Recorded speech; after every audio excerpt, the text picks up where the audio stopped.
Boa noite a todos. Eu queria apenas me apresentar. Eu sou o Fernando, gerente acadêmico da 2ways Bilingue. Eu estou aqui hoje junto com a Élida, que trabalha também na nossa equipe pedagógica. Ela vai oferecer suporte para a gente aqui e me ajudar com as coisinhas também. Quer falar um oizinho para eles, Élida? Boa noite, gente. Sejam bem-vindos. Legal, gente. Vamos lá. Apenas para dividir a informação com vocês já, deixa eu começar a dividir isso com vocês. Aqui, agora vai.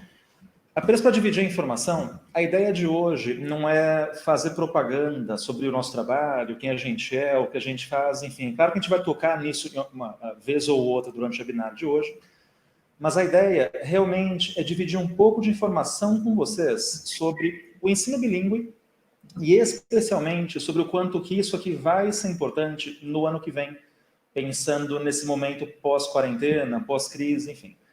Isso apenas porque a gente acredita de verdade que esse tipo de educação é muito importante para nós como educadores. E mais do que isso, até para nós como um povo, como uma nação. A gente vai falar um pouquinho sobre o mercado, porque a gente está no mercado e acreditamos que isso aqui pode efetivamente, isso quando eu digo é ensino bilíngue mesmo, pode efetivamente mudar o formato da nossa educação e, consequentemente, da gente como sociedade e como país. Tendo dito isso, então, eu queria avisá-los que o chat está aberto, a gente recebe as mensagens. Quem tiver pergunta durante a palestra de hoje, durante o texto de hoje, fica à vontade e manda aqui no chat para a gente. No final, a gente vai ter um tempinho separado para responder algumas das questões. Tá? Então, vamos lá, gente. Acho que um bom ponto de partida... Opa! Para cá. Acho que um bom ponto de partida é conversar um pouquinho sobre o que é uma pessoa bilíngue. E vale a pena comentar que não tem resposta simples sobre isso. Tem muita polêmica em torno da definição de bilíngue, especialmente porque a gente lida com vários conceitos e crenças dentro da ideia de bilinguismo. Eu vou falar para vocês hoje, dividir informação sobre dois conceitos principais, que acho que são as partes principais. A primeira delas é com relação às habilidades linguísticas, que é uma definição que mexe com fluência linguística. Fluência já é um termo polêmico isoladamente. Quando a gente pensa em uma pessoa fluente, o que quer dizer ser fluente em uma segunda língua? Acho que vale entender que quando a gente pensa em uma pessoa que fez apenas uma aula em um segundo idioma, essa pessoa já é fluente, que essa pessoa é fluente para quem fez apenas uma aula. Com uma definição mais certeira, a gente lida com algo chamado CEFR, que é Common European Framework, e uma tradução livre em português é a nossa tabela de competências linguísticas, tabela europeia de referência linguística. Ela divide o nível de fluência em qualquer segundo idioma em 6 níveis diferentes, que são os 6 aqui na frente, A1, A2, B1, B2, C1 e C2. Eu falo português nativamente, então para mim português não se enquadra aqui nessa tabela. Mas qualquer segundo idioma que eu for aprender, se enquadra. Então se eu for aprender inglês, como eu falo, eu posso encaixar aqui, ou japonês, ou francês, ou espanhol, ou libras. Qualquer coisa se encaixa nisso daqui. Quando a gente pensa nessa tabela de competências linguísticas, a gente não está considerando o quanto que eu sei sobre o idioma, mas o quanto que eu consigo fazer com o idioma. Aqui vale a pena comentar um pouquinho a distinção sobre aprender um segundo idioma e adquirir um segundo idioma. Quando eu fiz aulas na minha escola regular, eu tinha aulas de inglês instrumental. Então, a professora não tinha a ambição de me tornar uma pessoa fluente em inglês. Ela apenas tinha a ambição de que eu entendesse um pouco sobre os mecanismos do segundo idioma, do inglês no caso, para eu conseguir olhar para um texto em inglês e entender mais ou menos do que ele se trata, para responder questões em português sobre o texto. Isso é inglês instrumental, que é muito usado para vestibular, né, para o tipo de treinamento que a gente faz com alunos para vestibular. Então, essas aulas são muito normalmente usadas com tradução, com bastante aula de gramática, de vocabulário, metalinguística, enfim. Quando a gente pensa nessa tabela de fluência de competências linguísticas, a gente pensa mais em aquisição de um segundo idioma. Que quer dizer, o que eu consigo fazer com o segundo idioma?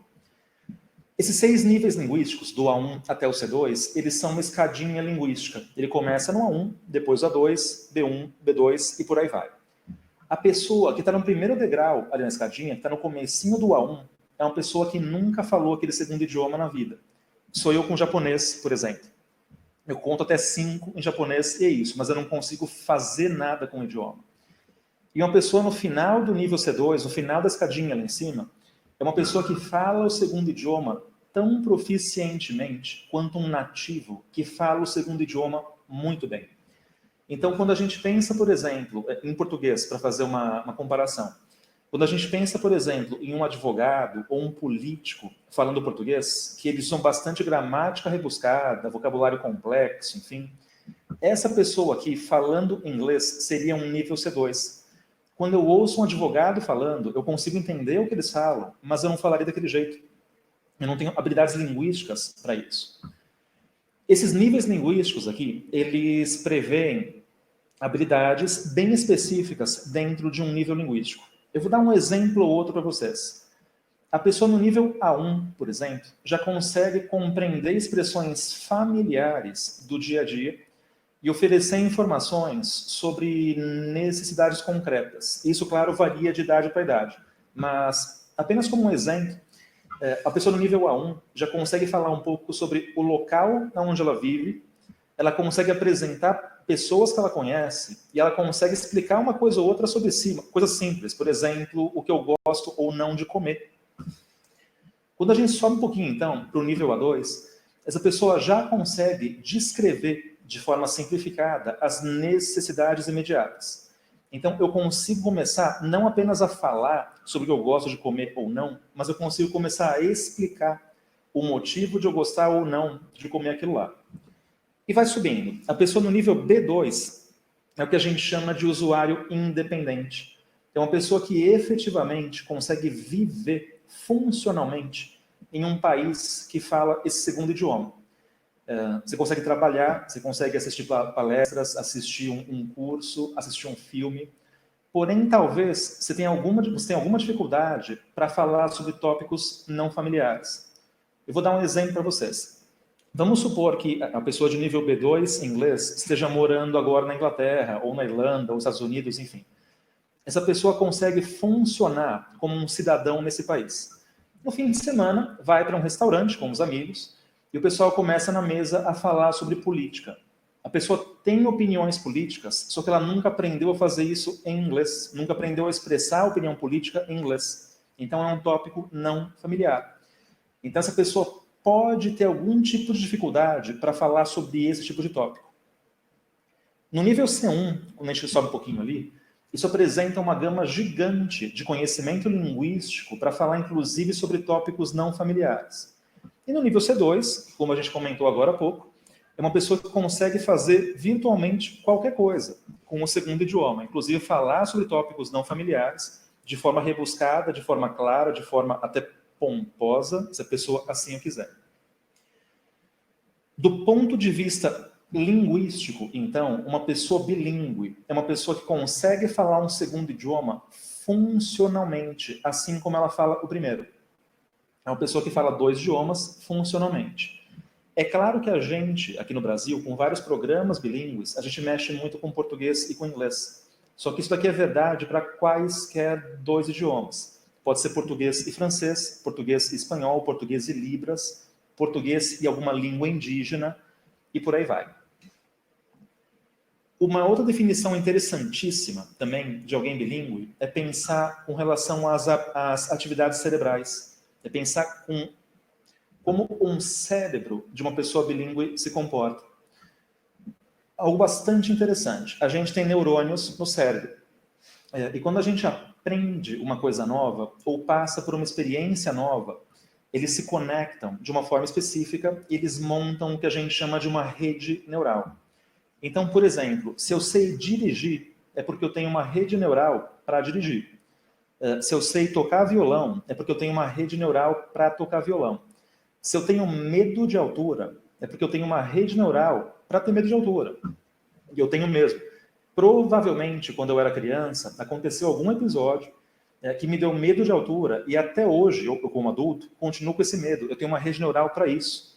Então, as redes neurais, elas se formam dependendo daquilo que a gente aprendeu e das experiências que a gente teve. O meu cérebro e o de vocês são diferentes, porque o que eu aprendi é diferente do que vocês aprenderam. E as experiências que eu tive durante a vida são diferentes das que vocês tiveram durante a vida. O que a gente provavelmente tem em comum é que a gente fala português como língua materna. Então, no nosso cérebro tem várias redes neurais. Mas quando a gente faz alguma coisa, a gente está pensando. E se a gente pensa em idioma. Então, se eu estou dirigindo, eu estou pensando em idioma. Tocando violão, eu estou pensando em idioma. Cozinhando, eu estou pensando em idioma. A gente tem, então, uma rede neural principal, gigante, que pega praticamente o cérebro inteiro em português, conectando o dirigir com cozinhar, com tocar violão.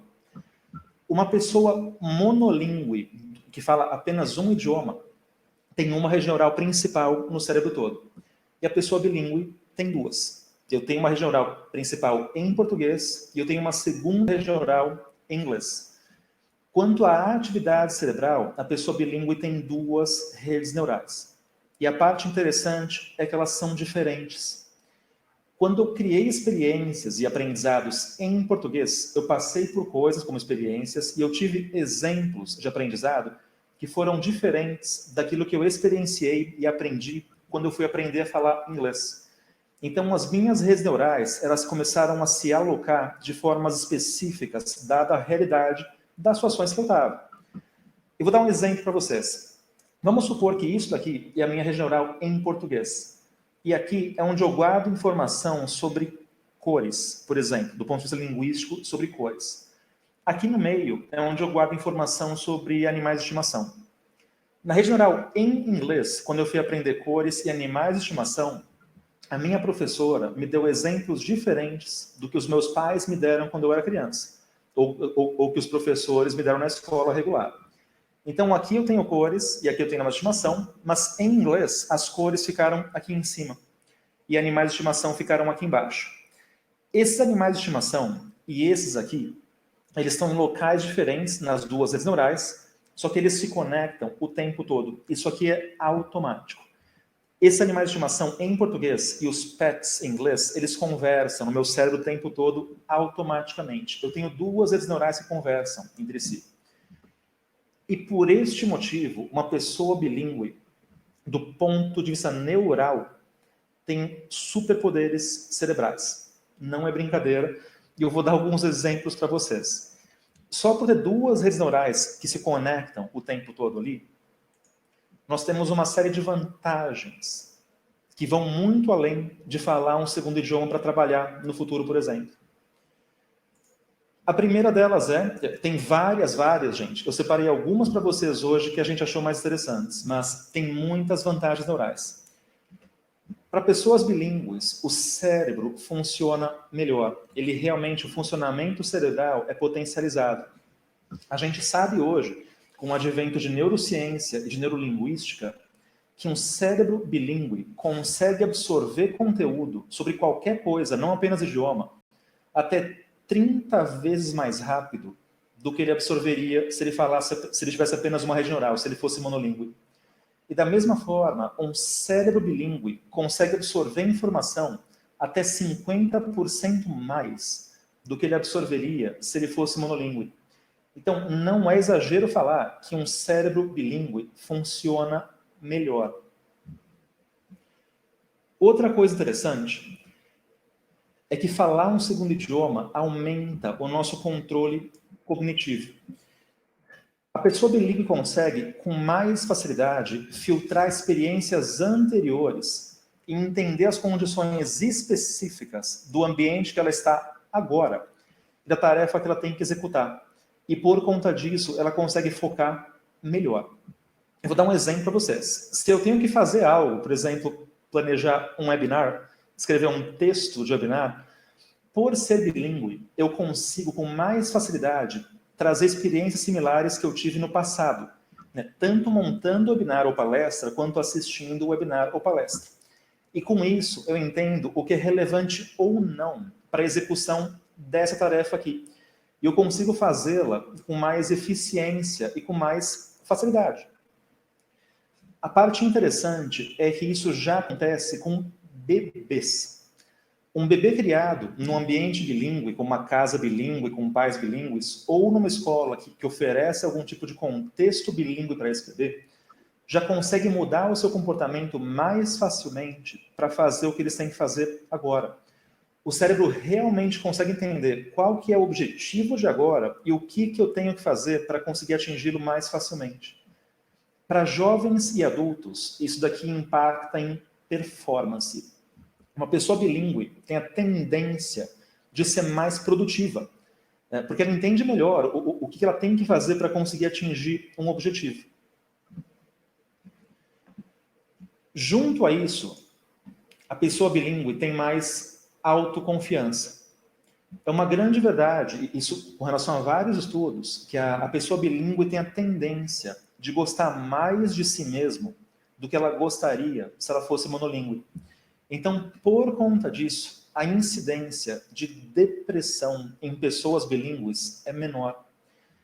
Gente, acho que é bacana apenas reforçar isso daqui. Eu não estou falando de forma alguma que a pessoa que fala apenas um idioma não consegue focar, ou que não tem um cérebro forte, ou que não gosta de si mesmo. Assim como eu não estou falando que a pessoa bilíngue, automaticamente, toda pessoa bilíngue funciona melhor cerebralmente, que tem mais autoconfiança e consegue focar um pouco melhor. O que a gente consegue visualizar é que a pessoa bilíngue tem tendência de ter esses campos mais fortes do que ela teria se ela falasse apenas um idioma. Eu vou para um próximo. A pessoa bilíngue também tem a tendência de ter mais empatia. A gente sabe que a pessoa bilíngue tem mais sensibilidade cultural e mais empatia. Então, eu, pensando num ponto de crise, como a gente está passando em 2020, por exemplo, por ser bilíngue, é um pouco mais fácil para mim conseguir entender que isso não está acontecendo apenas comigo. Para mim está difícil, mas está difícil para todos nós. Isso é um fenômeno mundial. E eu consigo sentir um pouco melhor a frustração, a dor de pessoas que estão em volta de mim, não apenas a minha. E por conta disso, eu, como bilíngue, penso duas vezes antes de fazer ou de falar algo que vai magoar o próximo. Isso não quer dizer que eu não vá fazer, mas eu penso duas vezes antes.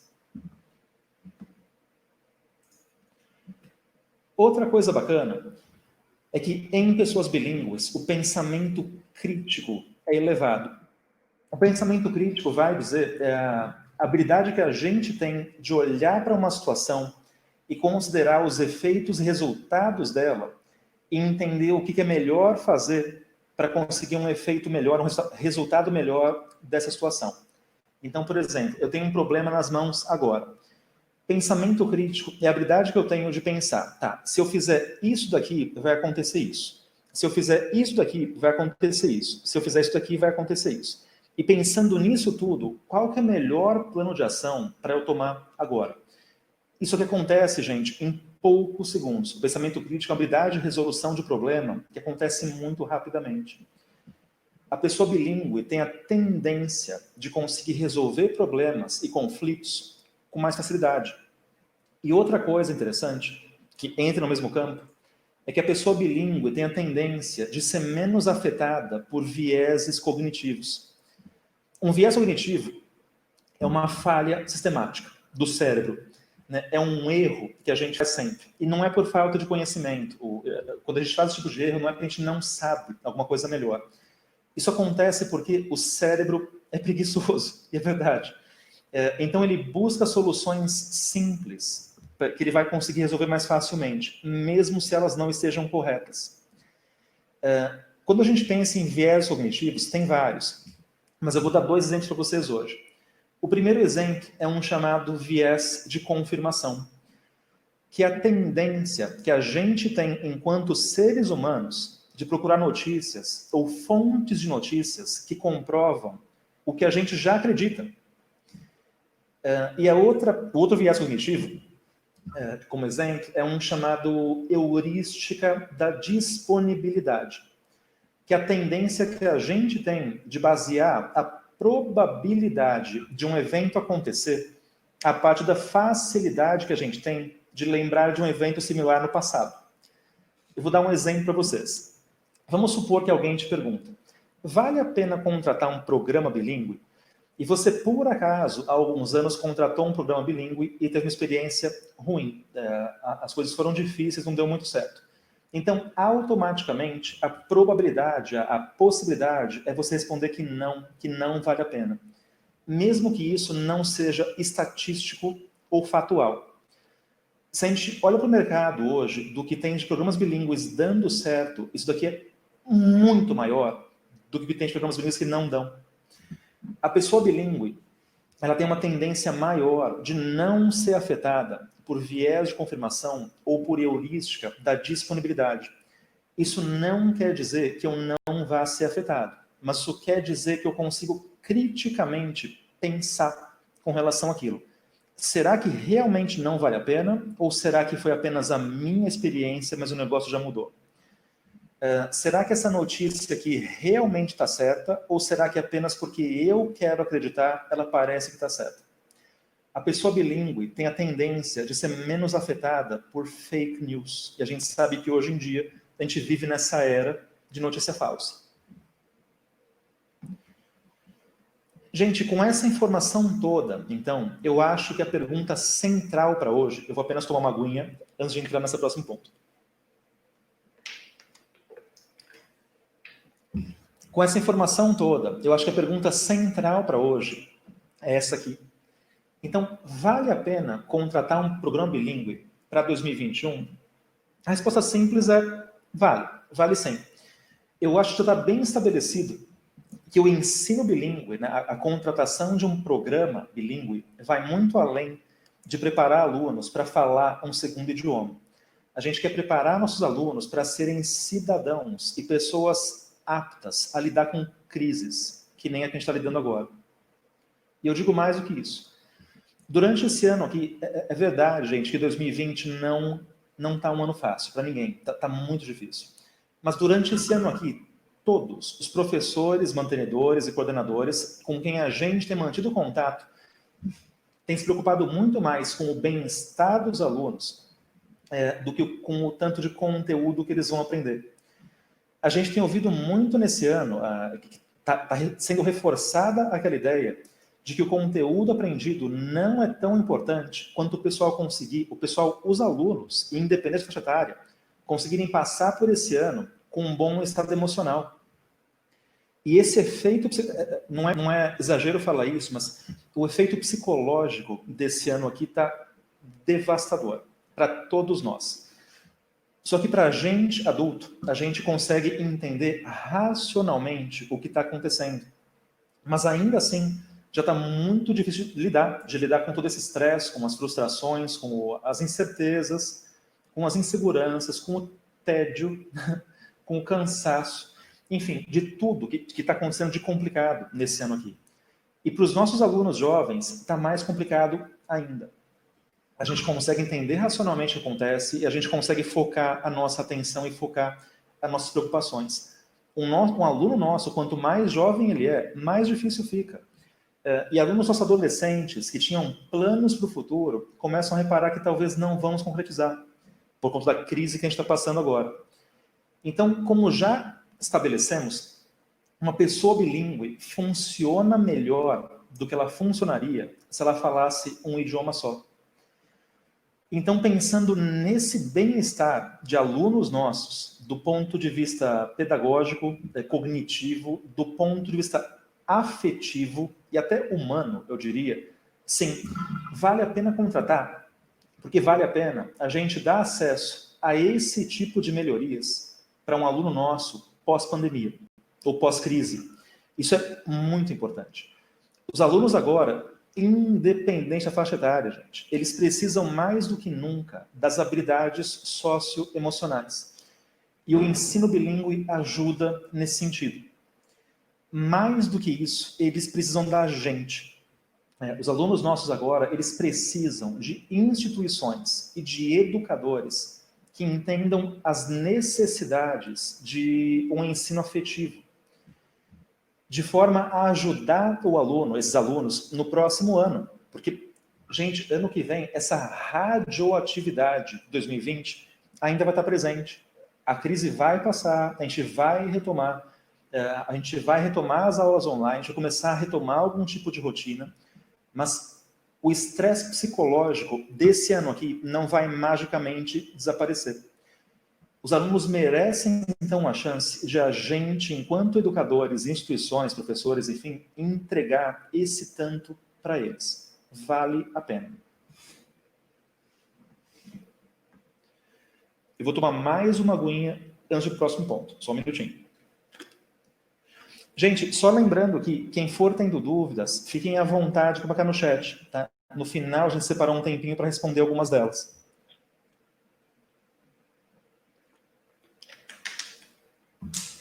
Perdão, eu vou continuar.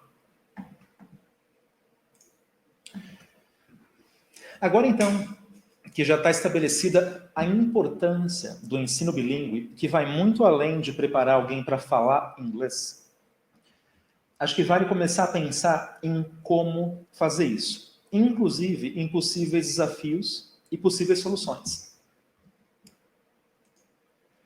Acho que um primeiro ponto é pensar um pouquinho em contextos de ensino bilíngue. A gente tem diversas formas de tornar um indivíduo bilíngue. Não é a discussão principal de hoje, e para falar sobre isso eu precisaria de mais 3 horas do tempo de vocês, mas acho que vale pincelar um pouquinho.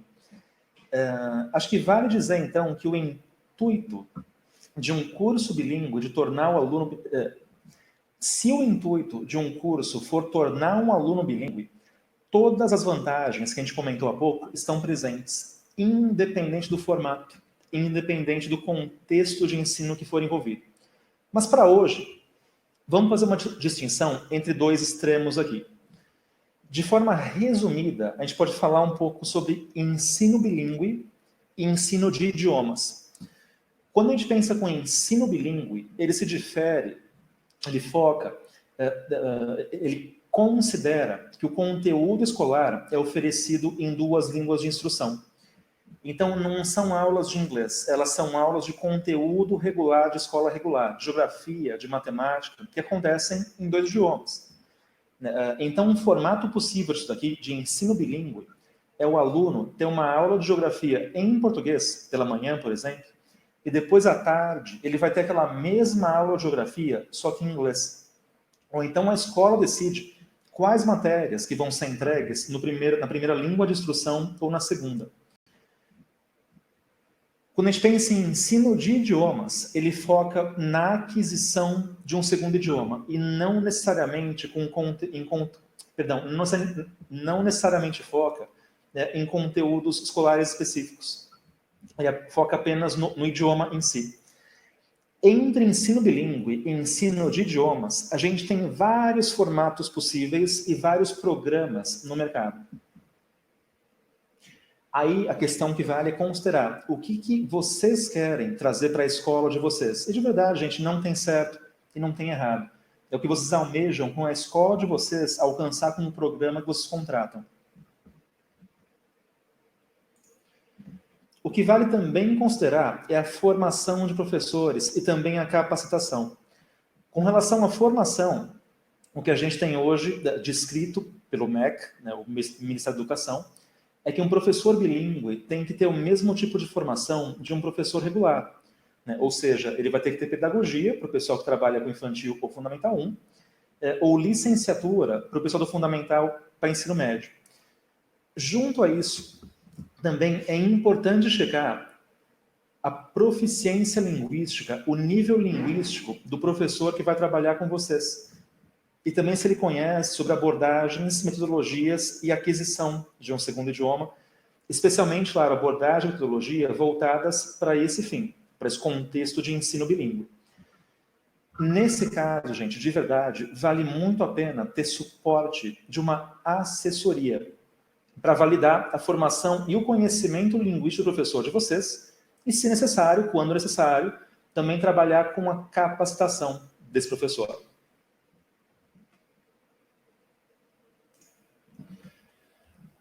Uma outra coisa é pensar em metodologias e abordagens. A gente sabe hoje que a BNCC, a Base Nacional Comum Curricular, ela prevê metodologias ativas, que são aquelas que põem o aluno no centro do aprendizado. Então, as aulas de inglês que eu tive na escola, que eram aulas de inglês instrumental, onde eu ficava ali sentado com meu livro na frente, e quem despejava informação, quem despejava conteúdo em mim era o professor, né, com tradução na lousa, com listinha de verbo, enfim, listinha de vocabulário, que eu tinha que marcar. E a avaliação mexia puramente com conteúdo e não com habilidade linguística. Aquilo não tem muito a ver com o ensino bilíngue. Lembrando sempre que as metodologias ativas, elas são importantes, elas são uma realidade, mas elas devem fazer parte de um contexto maior. A ideia é que a metodologia reflita o material, o conteúdo e as crenças da escola. Apenas adotar um material fala pouco sobre o que acontece na escola de vocês. Justamente por isso, o suporte constante para vocês enquanto gestores, como mantenedores, diretores, coordenadores, e a capacitação constante para professores são muito importantes. E também é importante considerar, sempre, claro, que o aluno deve ser protagonista do aprendizado. A ideia é que o aluno sempre deve efetivamente ter a chance de fazer algo com o idioma, com o que ele está fazendo na aula de hoje. Gente, do que eu tinha de informação para passar para vocês hoje, acabou aqui. Eu acho que, como considerações finais, vale comentar que parece que é muita coisa e realmente é. Não é um caminho fácil, não é um caminho simples, tem vários desafios a serem cumpridos ali, mas isso não quer dizer que não vale a pena fazer. E para falar um pouquinho sobre isso, a gente convidou a mantenedora de uma escola parceira da Twice, o Colégio Átila Curumim, que fica aqui em São Paulo, na cidade, no município de Itapecerica da Serra. Ela vai contar um pouquinho para vocês sobre como foi a implementação na escola deles.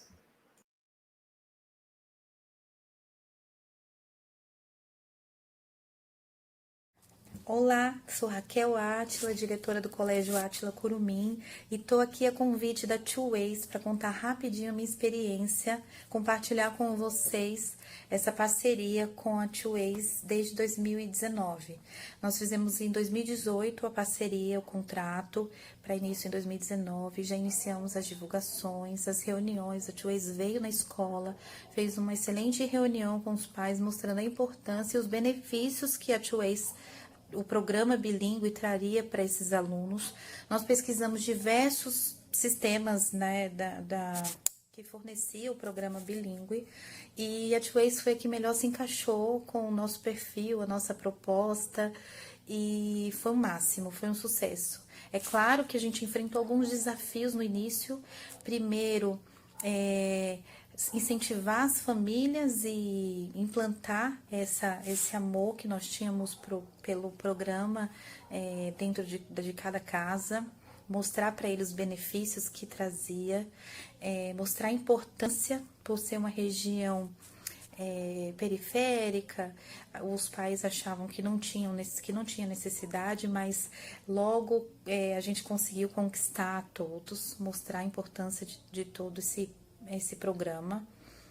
Depois, um segundo desafio foi encontrar professores capacitados, porque a seleção é bem exigente da Two Ways, e nós recebemos aqui muitos candidatos, mas conseguimos, enfim, encontrar 2 ótimos professores que abraçaram a ideia, porque era um sonho nosso implantar o programa aqui, e nós conseguimos deixar essa plantinha no coraçãozinho deles também, de não só dar aulas de inglês, mas aulas em inglês, né?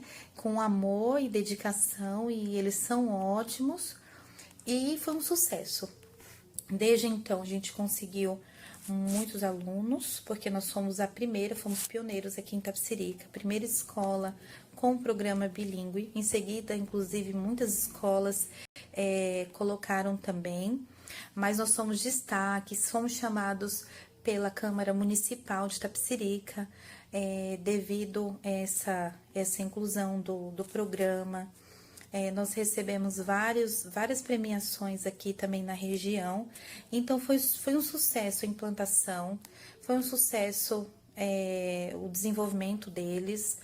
Nós temos aqui alunos desde então já falando inglês, de forma bem natural. Os pais também se interessaram bastante em aprender. E agora, com o ensino online, eu tive muito medo no início. Eu falei, meu Deus, como é que vai ser agora com esse ensino online, a proposta do bilíngue? E deu super certo. A Two-Ways também fez uma reunião com os pais, mostrando como seria. Os professores também foram capacitados, tiveram acompanhamento e tá ótimo. Os alunos estão aprendendo bem, deu continuidade no processo de aprendizagem, deu continuidade nas atividades, não teve perda pedagógica. Então, foi ótimo, super positivo. Eu super indico também para vocês. Quem quiser entrar em contato com a nossa escola para a gente falar um pouquinho, né, em mais detalhes, para demorar um pouquinho mais se eu for falar tudo. Mas com a formação da Two-Ways, acompanhamento, eles vêm na escola, assistem aula, dá devolutiva. Então, tem tudo a dar certo, tá bom?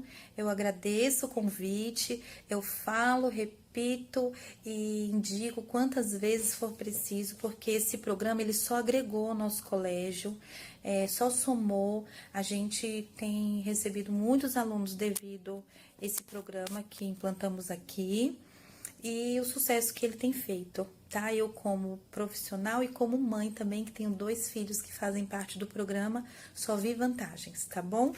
Muito obrigada a todos, tchau, tchau.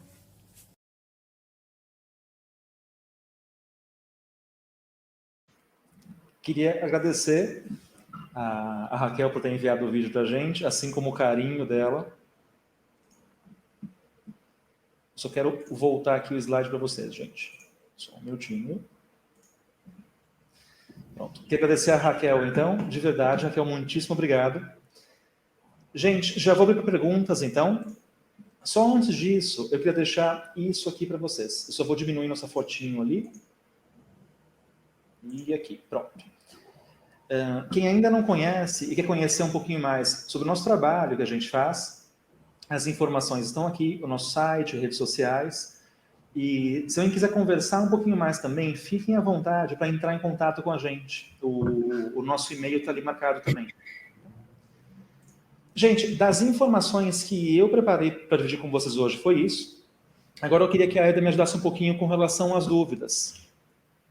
E fiquem à vontade também, gente. A gente tem um tempinho ainda, podem mandando no chat. Tem algumas aqui. Vamos lá. Qual investimento financeiro para um programa bilíngue? Já começou com uma difícil. Essa pergunta é bastante delicada de responder. Eu vou tirar aqui a apresentação apenas.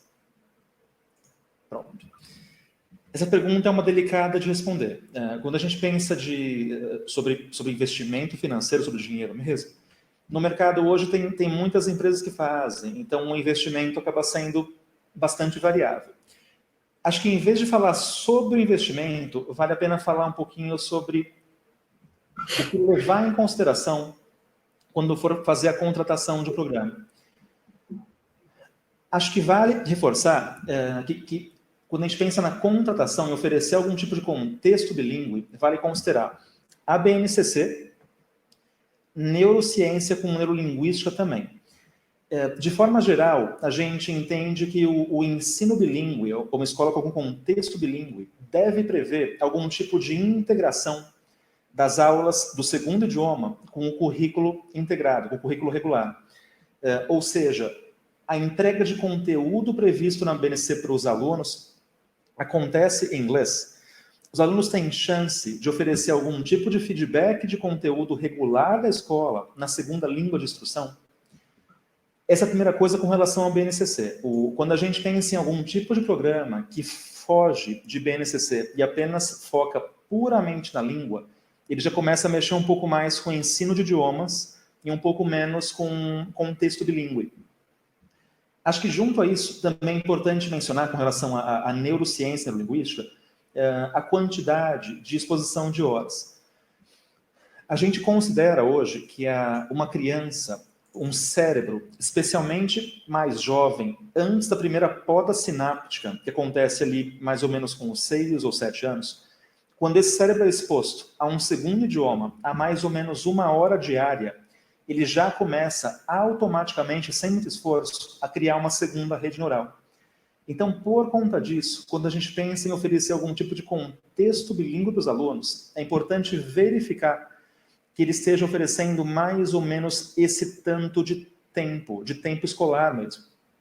Menos do que mais ou menos 1 hora diária para o pessoal, novamente, já foge um pouco do contexto bilíngue e já entra um pouco mais em contexto de ensino de idiomas regular. E, gente, tudo bem, não tem problema. O que vale a pena pensar é o que a escola está buscando. Acho que tem um terceiro ponto que é bacana comentar, mas eu vou voltar um pouquinho na BNCC. É considerar se os materiais são preparados para refletir BNCC, para refletir conteúdo previsto na BNCC. É delicado falar sobre isso, mas é verdade. A gente às vezes pensa em contratar uma editora grande, uma editora internacional. Eles estão oferecendo materiais bacanas que o mundo inteiro usa. Ele não foi um material preparado pensando em alunos brasileiros, para a cultura dos nossos alunos aqui e para a nossa base nacional comum curricular.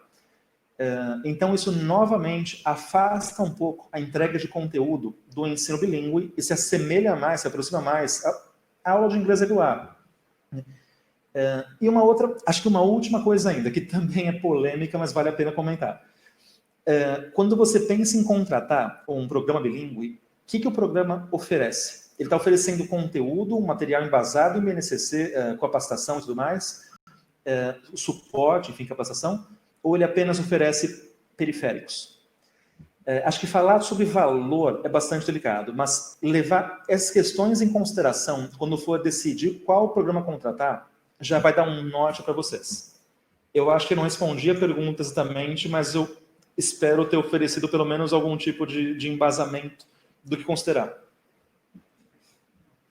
Tem mais? Acho que dessa era isso. Tem mais? Tem mais uma aqui, pelo menos, vai. Dá tempo, não dá? Mais uma?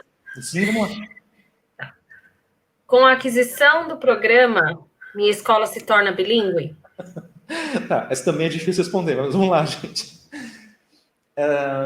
Quando a gente pensa em contexto bilíngue, programa bilíngue, ensino bilíngue, escola bilíngue, é uma coisa bastante complicada. A gente conversou bastante hoje sobre os formatos de ensino, né, com ensino bilíngue e com ensino de idiomas. Acho que vale pontuar que hoje, no Brasil, a gente ainda não tem uma definição legal do que é uma coisa ou do que é outra. O que é uma escola bilíngue e o que é uma escola que oferece aulas de idiomas. Então, uma discussão sempre acontece. Eu posso chamar minha escola de bilíngue? E você pode.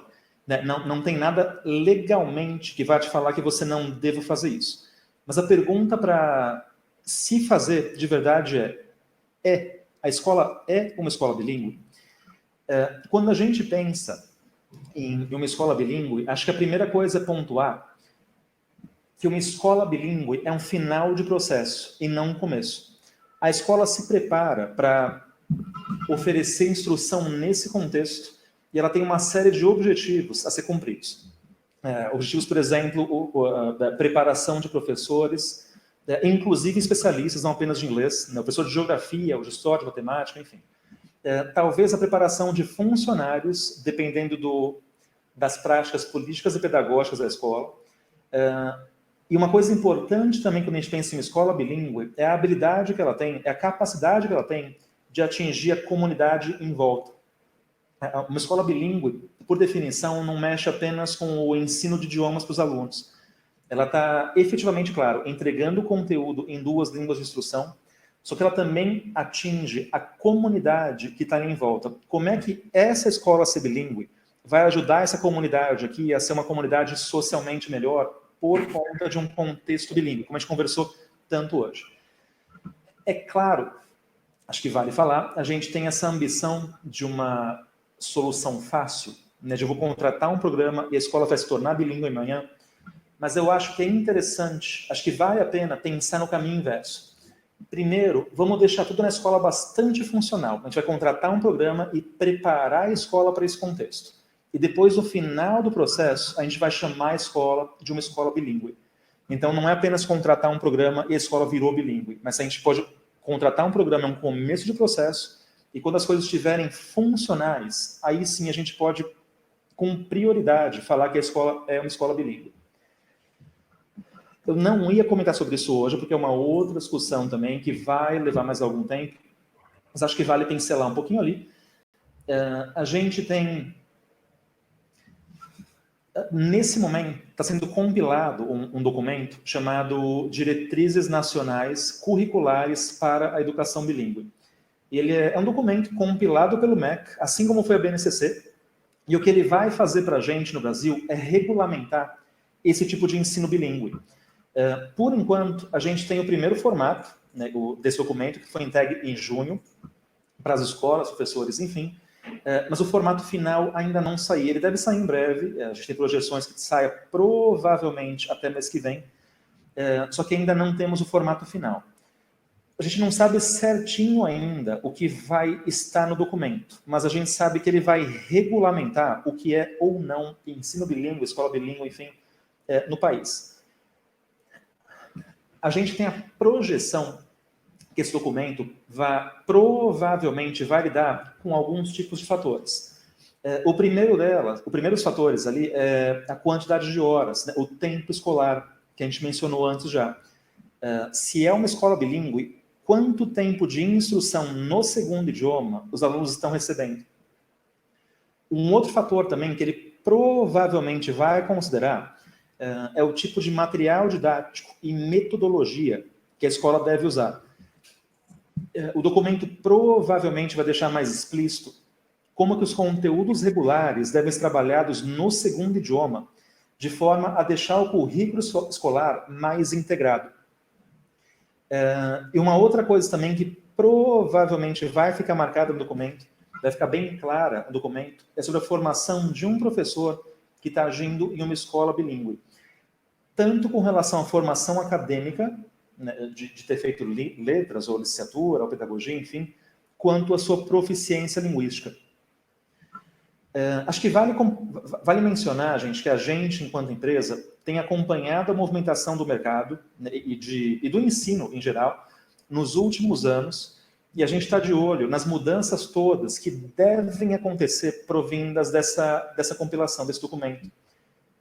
Mas ainda não está pronto para a gente, de repente pode marcar uma nova conversa quando estiver, mas quando ele for lançado, provavelmente as medidas que ele vai prever só vão entrar em vigor em 2022. A gente, enquanto empresa, vai continuar se adequando e a gente pode continuar falando com vocês a respeito também. Aproveitando, desculpa, só aproveitando que você entrou na questão das matérias, tem algumas perguntas aqui relacionadas a Clio, ao uso do Clio. Tem aqui, deixa eu ler uma delas, vai. Quando falamos em bilinguismo, embora haja diversos tipos de bilíngues, nós sabemos que a interdisciplinaridade é primordial. Como funciona o programa oferecido por vocês, em termos de matérias? Aí tem gente perguntando como que o material funciona em relação a Clio, então acho que seria bacana. Eu vou falar um pouquinho sobre isso. Eu vou insistir, gente, que inicialmente a ideia não era fazer uma propaganda sobre a gente, mas eu vou falar um pouquinho sobre isso então. O Clio é uma abordagem de ensino que prevê a instrução de conteúdo regular em um segundo idioma. Então, a aula não vai ser uma aula de inglês, ela vai ser uma aula de BNCC, de conteúdo previsto em BNCC, que vai acontecer em um segundo idioma. Quando a gente pensa em um programa para oferecer isso para as escolas, isso pode ser feito de várias formas. Deixa eu contar primeiro como funciona de geral e eu conto sobre a gente. Uma escola que adota a Clio como prática pedagógica não pode ser CLIO apenas na aula de inglês. O CLIO vai ser parte fundamental do que a escola é. Que foi o que eu comentei com vocês logo no começo, ali há uns 20 minutos ou meia hora atrás. Quando a gente pensa em uma escola bilíngue lidando com CLIO, as aulas específicas são oferecidas ou no segundo idioma, ou elas são oferecidas no primeiro idioma e no segundo, em tempos separados. Então, a ideia é ter um professor especialista do segundo, especialista de uma matéria regular, de geografia, por exemplo, que também sabe, que também consegue falar inglês proficientemente e ensinar inglês. Assim, ele pode entregar o conteúdo da matéria dele, enquanto na mesma aula ele vai entregar conteúdo linguístico. Isso que é o CLIO, que é Content and Language Integrated Learning, que é aprendizado integrado de conteúdo e de língua. É feito junto ali. Falar sobre isso vai demorar mais 2 horas, eu vou deixar apenas essa ideia pincelada. Quando a gente pensa em um programa, como a Two-Ways, por exemplo, um programa bem preparado, um programa bem fundamentado, bem sério, o que a gente normalmente faz, considerando a limitação de horas que a gente tem, com a Two-Ways a gente trabalha com uma aula diária. Então, considerando uma aula de 50 minutos, não dá tempo de entregar tanto conteúdo de BNCC nas aulas regulares. Então, o que a gente faz é montar um curso que reflete conteúdos de BNCC. Então, a gente tem algumas crenças de ensino, uma delas, um pezinho nosso está ali em CLIO, só que a gente não trabalha nesse momento com aulas de CLIO, com uma aula diária. E de verdade, gente, se alguma... Complicado falar sobre isso, mas enfim, vamos lá. Vale ficar de olho se alguma concorrência falar que vai entregar. Se você fizer uma prospecção com alguém e o pessoal falar que em uma aula diária vão te entregar a aula de CLIO, vale a pena considerar se é isso mesmo. Quando a gente pensa em CLIO, ele prevê a entrega de idioma, de conteúdo linguístico de algumas formas. Mas o foco, a parte principal, não é a língua, é o conteúdo regular. O que a gente faz como Two-Ways, então, é focar no conteúdo linguístico e oferecemos para os alunos chances de contextualizar conteúdo linguístico com matéria regular. Então, a gente tem material bem específico para anos escolares específicos. O aluno de primeiro ano usa um material feito para primeiro ano, porque esse material aqui pensa em valores e conteúdos pedidos na BNCC que o aluno de primeiro ano vai usar. O de segundo ano, a mesma coisa, terceiro ano, a mesma coisa. Então, a gente usa... Gente, falar sobre isso de mais um tempão, mas a gente tem a distinção de soft CLIO e hard CLIO. O soft CLIO, que é o que a gente mexe com a Two-Ways, ele pensa nisso. A gente contextualiza o idioma com conteúdo regular. A gente não está pensando apenas em entregar conteúdo regular no segundo idioma. Eu espero ter respondido brevemente, mas de verdade é uma questão que a gente precisaria de mais 2 horas para falar a respeito. Mais uma rapidinha, que ela está perguntando se o nosso programa vai abrange infantil, fundamental, médio. Sim. Rapidamente, gente, quem quiser conhecer um pouco mais do programa, fala com a gente, nos escreve. A gente trabalha com tudo de 2 anos de idade para cima, de 2 anos de idade até o final do ensino médio, e temos soluções para as escolas de vocês, que são específicas. Por isso é tão complicado falar sobre isso aqui tão abertamente com várias pessoas assistindo. Mas sim, a gente mexe de 2 anos de idade para cima até o final do ensino médio. Mais 2 rapidinhas. Vamos lá. Quantas horas por dia para a educação infantil e quantas horas para o fundamental? Desculpa. E todas as matérias são ensinadas na segunda língua? Desculpa, deixa eu entender. Quantas horas por dia para a educação infantil, programa, quantas horas para o ensino fundamental, e se tudo é ensinado na segunda língua? Isso para o nosso programa? O que a gente mexe regularmente é uma aula diária de cerca de 50 minutos, isso é negociado caso a caso com escola para escola. Mas como a gente conversou, a gente tenta oferecer para vocês o tempo de aula regular, de uma aula regular da escola de vocês. Então, se as aulas são 50 minutos, a gente vai dar com 50 minutos. São de 1 hora, a gente mexe com 1 hora. Mas vale a pena considerar que isso é feito porque expor os alunos a cerca de uma hora diária no segundo idioma já ajuda, especialmente antes da primeira poda sináptica, mas talvez também antes da segunda, até ali com 17, com 18 anos, o pessoal a conseguir contextualizar e formar uma segunda rede neural com mais facilidade. Então, por conta disso, a gente mexe com essa carga horária. Acho que eu não comentei com vocês, mas vale comentar que quando a gente pensa em exposição de aulas, de horas, assim, para criança, antes da primeira poda sináptica, até os 6 anos de idade, existem estudos falando que só de expor a criança a cerca de 1 hora diária em um segundo idioma e um terceiro em um quarto, ela já começa a criar redes neurais diferentes. Alguns estudos apontam que a criança consegue aprender até 7 línguas ao mesmo tempo, se ela tiver tempo à disposição para isso. Mas, apenas respondendo, para o nosso programa, então, a gente mexe com 5 aulas semanais de uma hora de mais ou menos 1 hora diária.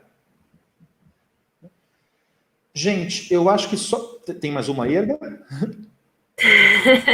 Mais uma, então, para fechar? Na verdade, só acho que um comentário, talvez, para fechar, é um comentário, na verdade. Na verdade, o bilinguismo é aprender o conteúdo através do idioma. Eu acho que, só para você dar um fechamento no que você falou sobre o Clio, né? Justamente isso. Quando a gente pensa em Clio, especialmente, Hard Clio, ele é a entrega de conteúdo num segundo idioma. Mas o conceito de bilinguismo é mais amplo do que isso. O bilinguismo é o fenômeno de se falar 2 idiomas. O ensino bilíngue, como a gente comentou logo no começo, ele vai para o ensino bilíngue em um extremo, o ensino de idiomas em outro, mas tem as variações no meio. Isso, de verdade, é uma discussão bastante longa, mas com esse documento que a gente comentou com as diretrizes, isso provavelmente vai ficar mais claro para todo mundo envolvido. Gente, só por questão de tempo, eu vou parar por aqui.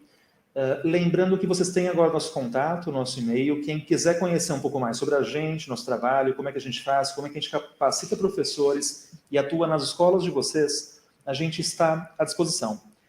Espero de verdade que essa conversa de hoje tenha ajudado vocês a entender a importância e como que o ensino bilíngue não é apenas um sonho. Isso daqui é algo que pode efetivamente mudar o rumo do nosso país para melhor. Se for feito de forma séria, se for feito de forma responsável. Espero ter ajudado um pouquinho a sanar algumas dúvidas de vocês e eu sei de verdade que assistir a um webinar a essa hora da noite, uma terça-feira, depois de trabalhar o dia inteiro com o computador, durante uma quarentena, não é algo fácil. Mas de ter gente aqui disposta a vir assistir, a gente sabe que a gente está no caminho certo. Então, estamos à disposição, espero ter ajudado. Muitíssimo obrigado e boa noite. Boa noite a todos.